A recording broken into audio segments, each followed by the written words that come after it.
台南市府文化局举办龙溪空山节的3团活动，今年的主题是龙火余烬，分为5大展区，总共有10个组来自台湾、韩国、澳门的国内外艺术家参与。台南即将跨入400年了，然后我们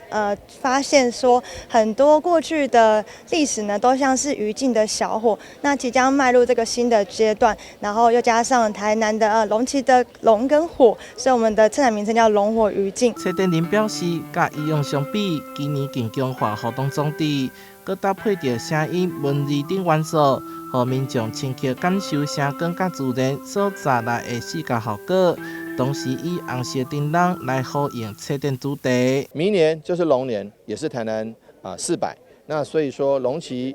空山祭一定会有更多精彩的，但是先不要等明年，先等今年就可以看到非常不一样的龙旗空山祭。空山节举办到达迈入第5档，去年的空山节创造10万观光人潮，深受民众欢迎。活动延续进前，采售票形式规划，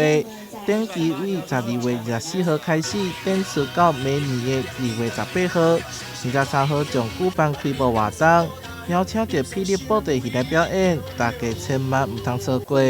台南新闻所在采访报道。